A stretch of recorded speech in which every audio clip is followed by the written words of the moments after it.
So if you're an auction investor looking at distressed property or foreclosures, how do you get it started with making money in real estate on auctions? This is Dave at titlesearch.com.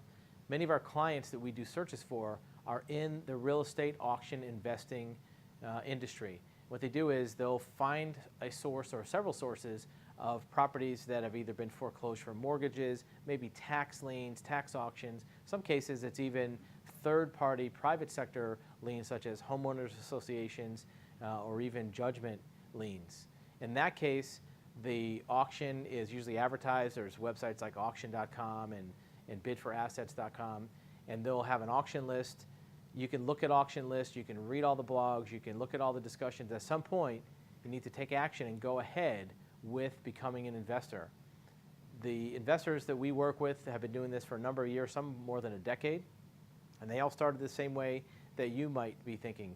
Read up on the auction process, read up on the investor process, put together a team of professionals, maybe legal, maybe accounting, title research, but at some point you have to jump in. Usually the first jumping off point in starting to do this is actually a title search. It's usually paying for title research on a property or maybe a group of properties and see how that goes. You may not purchase or buy any of the properties that you first run title searches on. It may just be an exercise in going to the auction, see how it works, seeing how the auction list matches up with that title search, following it through the process. Maybe you do want to put some bids in on property, but taking action is the first step of actually realizing profits from a distressed property.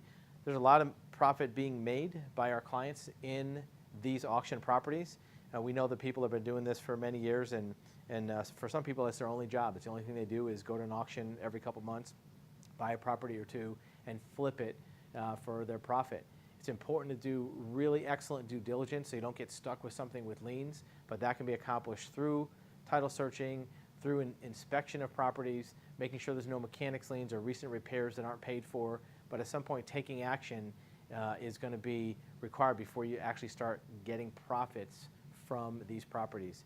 There's many resources on our website for auction investors, real estate investors. We even have a dedicated department that can answer questions. If you're new to this industry or want to get into it, you can call us up and we can walk you through what some of the steps might be. But again, you're not going to get properties titled in your name where you can flip them, make money, rent them until you start taking action. Usually title search is one of the first steps in doing that. If you have questions about real estate, auction investing, or foreclosures, you can reach us at our website at titlesearch.com.